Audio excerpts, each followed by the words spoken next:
ఆదికాండము 14వ అధ్యాయంలో ఉన్న 24 వచనములు.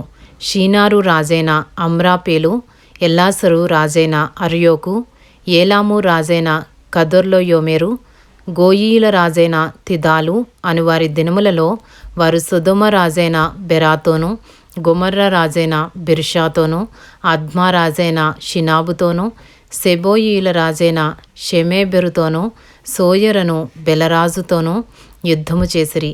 వీరందరూ ఉప్పు సముద్రమైన సిద్దీము లోయలో ఏకముగా కూడి 12 సంవత్సరములు కదొర్లాయోమెరుకు లోబడి 13వ సంవత్సరమున తిరుగుబాటు చేసిరి.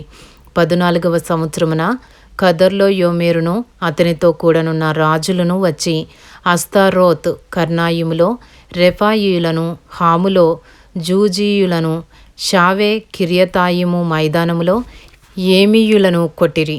మరియు హోరీయులను అరణ్యము దగ్గరున్న ఎల్పారాను వరకు తరిమి శేయీరు పర్వత ప్రదేశంలో వారిని కొట్టిన తరువాత తిరిగి కాదేషను ఏన్మిష్పతుకు వచ్చి అమాలేకీయుల దేశమంతటిని, హససోన్ తామారులో కాపురమున్న అమ్మోరీయులను కూడా కొట్టిరి. అప్పుడు సొదొమ రాజును, గొమొర్రా రాజును, అద్మా రాజును, సెబోయీము రాజును, సోయరను బెలరాజును బయలుదేరి సిద్దీము లోయలో వారితో, అనగా ఏలాము రాజైన కదొర్లాయోమెరు, గోయీల రాజైన తిదాలు, షీనారు రాజైన అమ్రాపేలు, ఎల్లాసరు రాజైన అర్యోకు అను నలుగురితో ఆ 5 రాజులు యుద్ధము చేసిరి. ఆ సిద్దీము లోయలో విస్తారమైన మట్టికీలు గుంటలు ఉండెను. సొదొమ గొమొర్రాల రాజులు పారిపోయి వాటిలో పడిరి. శేషించిన వారు కొండకు పారిపోయిరి. అప్పుడు వారు సొదొమ గొమొర్రాల ఆస్తి యావత్తును, వారి భోజన పదార్థములన్నీయూ పట్టుకుని పోయిరి.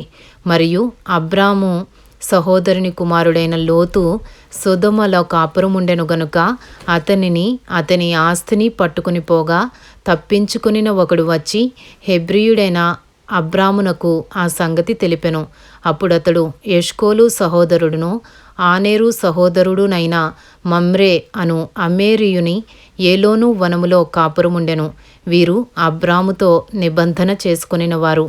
అబ్రాము తన తమ్ముడు చెరపట్టబడినని విని తన ఇంట పుట్టి అలవరచబడిన 310 మండుగురిని వెంటబెట్టుకుని దాను మట్టుకు ఆ రాజులను తరిమెను. రాత్రివేళ అతడును అతని దాసులను వారికెదురుగా మొనలు తీర్చి వారిని కొట్టి దమస్కునకు ఎడమ తట్టున్న హోబా మట్టుకు తరిమి ఆస్తి యావత్తూ తిరిగి తెచ్చి తన తమ్ముడైన లోతును, అతని ఆస్తిని, స్త్రీలను, ప్రజలను తిరిగి తీసుకుని వచ్చెను. అతడు కదొర్లాయోమెరును అతనితో కూడనున్న రాజులను ఓడించి తిరిగి వచ్చినప్పుడు సొదొమ రాజు అతనిని ఎదుర్కొనుటకు రాజు లోయ అను షావే లోయ మట్టుకు బయలుదేరి వచ్చెను. మరియు షాలేము రాజైన మెల్కీసెదకు రొట్టెను, ద్రాక్షారసమును తీసుకుని వచ్చెను. అతడు సర్వోన్నతుడగు దేవునికి యాజకుడు. అప్పుడతడు అబ్రామును ఆశీర్వదించి, ఆకాశమునకు భూమికిని సృష్టికర్తయును సర్వోన్నతుడునైన దేవుని వలన అబ్రాము ఆశీర్వదింపబడునుగాక అనియు, నీ శత్రువులను నీ చేతికప్పగించిన సర్వోన్నతుడగు దేవుడు స్తుతింపబడునుగాక అనియు చెప్పెను.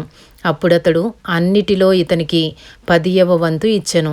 సొదొమ రాజు, మనుష్యులను నాకిచ్చి ఆస్తిని నీవే తీసుకొనుమని అబ్రాముతో చెప్పగా, అబ్రాము, నేనే అబ్రామును ధనవంతునిగా చేసితినని నీవు చెప్పకుండునట్లు ఒక నూలు పోగైనను, చెప్పుల వారైనను నీ వాటిలో ఏదైనను తీసుకొననని ఆకాశమునకును భూమికిని సృష్టికర్తయును సర్వోన్నతుడును దేవుడునైన యెహోవా ఎదుట నా చెయ్యి ఎత్తి ప్రమాణము చేసియున్నాను.